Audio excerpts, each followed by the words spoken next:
European stock markets are trading broadly flat this morning, with the UK's FTSE 100 index up just about a point, and the Euro Stoxx 50 index down about 5 points, while the DAX in Germany is off a little bit more, down 18 points. In the currency space, the euro is firmly below the 129 level against the dollar, and in the peripheral bond market space, both Italian and Spanish bond yields are relatively stable at the moment. Good morning, I'm Ishaq, Siddiqi, and welcome to another day in Market Bite. I'm going to give you a quick roundup of what's going on in financial markets today. So, starting off with what happened overnight in the US, we had another strong session for the Dow and the S&P. The Dow posting another record high, and the S&P hitting an intraday high of 1662 and closing in the positive territory off that intraday high.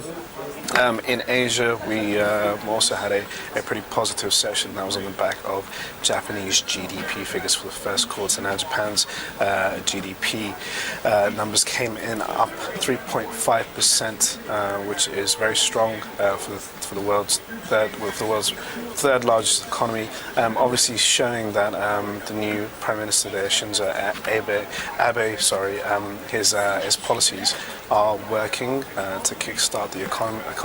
His economic framework, otherwise known as Abenomics, is starting to feed through into the real Japanese economy, and obviously suggests that the Bank of Japan will keep their foot on the stimulus pedal and aggressively ease the economy for some time now, and that's been encouraging on the whole for investors this morning. But in Europe, we've had some data this morning. We had harmonized inflation, which came in at 1.2% and 0.1% in line with expectations.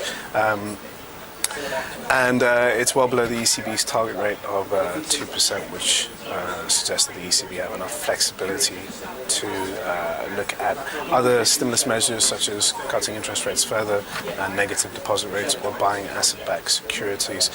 So that's given investors some hope after the poor Eurozone GDP data yesterday that the ECB may look at providing additional stimulus measures, especially given the fact that we are now quite convinced that the Federal Reserve will start looking at tapering quantitative easing sometime soon, dialing it back and withdrawing slowly from the market, and that's been a bit of a concern. But at the same time, the US economy is showing signs of growth, although yesterday we did have poor US economic data with industrial production falling, and also the Empire State manufacturing number coming in a bit weaker than expected.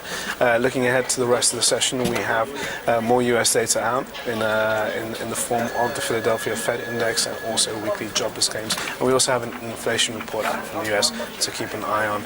Other than that, not much else going on, so I'll see you guys tomorrow and give you a quick idea of what's going on then. Cheers.